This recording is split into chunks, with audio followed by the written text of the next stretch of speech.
Today, I am going to tell you the difference between idioms and proverb.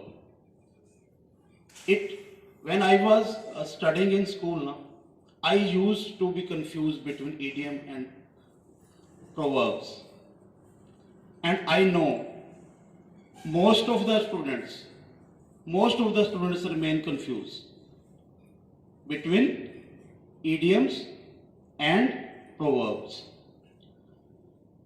राजे, सबसे पहले what is idiom? What is an idiom? बेटे, idiom means, ध्यान से सुनना, आज मैं जो आपको ये एजुकेशनल कुछ बता रहा हूं ना, इसके क्वेश्चंस और जो कल वाली स्पीच थी उसके क्वेश्चंस हम कल असेंबली में सुबह आपसे पूछेंगे and then students will be awarded. Raje, idiom क्या होता है? A group of words which does not have literal meaning. Literal means जिसका मीनिंग उसके वर्ड्स के हिसाब से नहीं होता, उस ग्रुप ऑफ वर्ड्स को क्या बोलते हैं? इडियम. मीन्स वर्ड्स कुछ और लिखे रहते हैं लेकिन उसका मीनिंग, इंटरनल मीनिंग, उसका भाव कुछ और निकलता है. ठीक है Raje? So group of words which does not have its literal meaning is called an idiom. उसकी मैं आपको एग्जांपल देता हूं बेटा. जैसे हम कहते हैं it's raining cats and dogs. It's raining cats and dogs. अब इसका देखो वर्ड्स में मीनिंग क्या निकलता है? बड़ा हिलेरियस सा, बड़ा मतलब फनी सा मीनिंग निकलता है कि कुत्तों और बिल्लियों की बारिश हो रही है. कभी कुत्तों और बिल्लियों की बारिश होती है बेटा? नहीं होती है ना. ठीक है, तो इसका लिटरल मीनिंग कुछ और है लेकिन एक्चुअल मीनिंग कुछ और है. तो ये क्या हुआ बेटा? एक इडियम हुआ. ठीक है, रिपीट करता हूं, idiom is a group of words which does not have literal meaning. मतलब उसका शब्दों में मीनिंग कुछ और है लेकिन भाव एक्चुअली कुछ और है. अब इसका मतलब क्या निकलता है बेटा? इट मीन्स कि इट्स रेनिंग हैवीली, मतलब कि बहुत तेज बिना रुके बारिश हो रही है. तो उसको हम क्या बोल देते हैं इडियम के रूप में? It's raining cats and dogs. It's raining cats and dogs. समझ आ गया बेटा इडियम का? एक और इडियम की आपको एग्जांपल देता हूं. Candle at the both ends. Don't burn the candle at the both ends.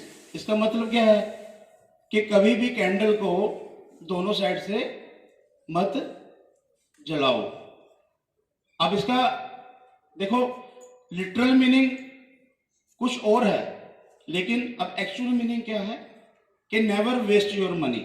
Never waste your money मतलब अपने पैसे को खराब मत करो, क्योंकि पैसे से ही तो आपकी जिंदगी प्रॉस्पर बननी है बेटा. अगर पैसा ही आपने खराब कर दिया तो जीरो हो जाएगी आपकी लाइफ.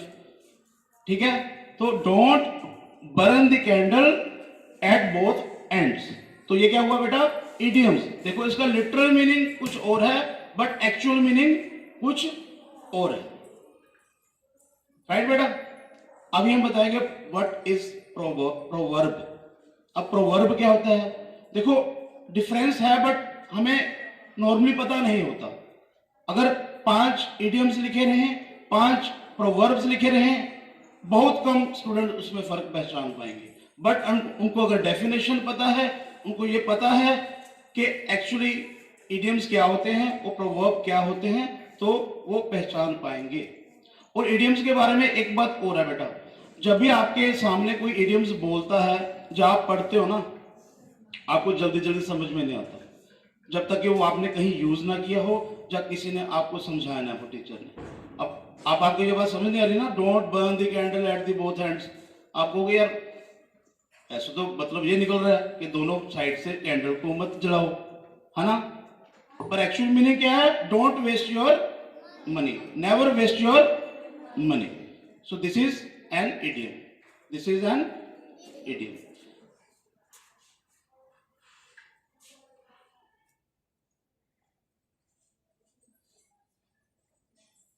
अब राजा मैं बता रहा हूं आपको प्रोवर्ब के बारे में। Truth and gives a piece of advice. A proverb is a short and popular sentence that states a universal truth and gives a piece of advice। कोई भी सेंटेंस, ऐसा सेंटेंस जो एक तो यूनिवर्सल ट्रूथ हो, जो आप कहीं भी चले जाओ, इंग्लैंड चले जाओ, अमेरिका चले जाओ, कनाडा चले जाओ, वो बात सच मानी जाती हो, वो होता है यूनिवर्सल ट्रूथ। जो वर्ड वाइड सच माना हो जाता है उसको क्या बोलते हैं? Universal truth.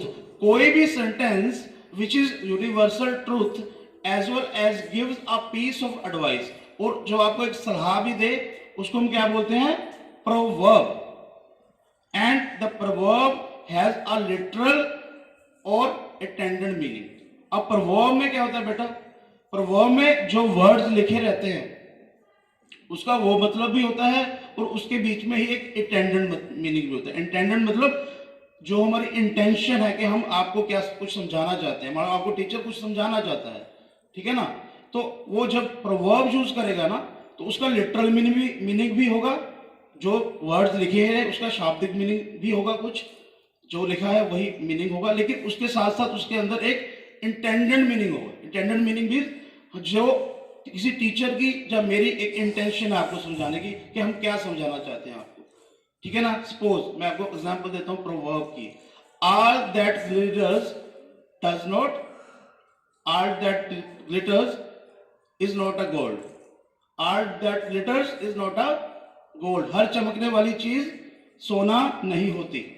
ये सही बात है ना, इसका लिटरल मीनिंग भी यही है ना, लेकिन इसका एक अटेंडेंट मीनिंग भी है कि हर दिखने वाली सुंदर चीज बढ़िया नहीं होती, हर दिखने वाली सुंदर चीज बढ़िया नहीं होती। तो इंटेंडेंट मीनिंग ये हो गया। तो जो प्रोवर्ब होगा उससे आपको एक एडवाइस भी मिलेगी, उसका लिटरल मीनिंग होगा और साथ साथ में इंटेंडेंट मीनिंग होगा। इंटेंडेंट मीनिंग मीन्स जो हमारी इंटेंशन है आपको समझाने की, हम क्या समझाना चाहते हैं। एक दो एग्जांपल्स मैं आपको और देता हूं उसके। Action speaks louder than words. Action speaks louder than words, ये तो बिल्कुल सही बात है ना। करनी कथनी पर भारी पड़ती है, करनी कथनी पर भारी पड़ती है। कहने का मतलब क्या है कि अगर हम बोलते रहे मैं ये कर लेता हूं, मैं ये कर लूंगा, मैं वो कर लूंगा, है ना, करते हम कुछ है नहीं, और दूसरी तरफ से हम एक पॉजिटिव एफर्ट्स और एक्शंस करते हैं, काम कर लेते हैं, तो क्या हुआ? करनी क्या हुई? कथनी पर भारी पड़ी। तो इसका देखो, जो आप पढ़ रहे हो actions speak louder than words, तो इसका लिटरल मीनिंग भी यही है, सही है ना। हमेशा जो एक्शंस होते हैं उस जो वर्ड्स आप बोलते हो उससे मतलब ज्यादा लाउड वो बताते हैं कि हाँ मैंने कुछ किया। किसी इंसान के बारे में कोई इंसान बताता कि हाँ जी मैंने कुछ किया, तो अपने एक्शन से ज्यादा बढ़िया बताता है ना कि बोल के, है ना। तो इसका लिटरल मीनिंग क्या होगा कि करनी पर कथनी, सॉरी, कथनी पर करनी भारी होती है, ठीक है। यानी कि जो आप काम करते हो वो कहने से ज्यादा होता है। इसके लिटरल मीनिंग भी ये हुआ, और उसका मेरा इंटेंशन क्या समझाने की आपको कि आप अगर कुछ पॉजिटिव एफर्ट से कुछ करके दिखा दोगे तो आपको मुंह से बोल के बताने की जरूरत नहीं है। इंटेंडेंट मीनिंग इसका ये हुआ ना बेटा। समझ आ गया इडियम प्रोवर्ब का डिफरेंस? बड़ा सिंपल है। दोबारा एक बार रिपीट करता हूं मैं आपको। जो इडियम होगा बेटे, इडियम का कभी भी लिटरल मीनिंग नहीं होगा। लिटरल मीनिंग जो होगा वो उसके एक्चुअल मीनिंग से अलग होगा। लिटरल मीनिंग कुछ और होगा, शब्दों में मीनिंग कुछ और होगा, समझाना हम कुछ और जाते होंगे। प्रोवर्ब में क्या होता है बेटा? प्रोवर्ब एक ऐसा सेंटेंस होता है जिसमें लिटरल मीनिंग भी होता है और एक पीस ऑफ एडवाइस भी होता है, और वो यूनिवर्सल ट्रूथ भी होता है, ठीक है। A short sentence which has a universal truth and gives a piece of advice is called a proverb. You got it? Okay beta.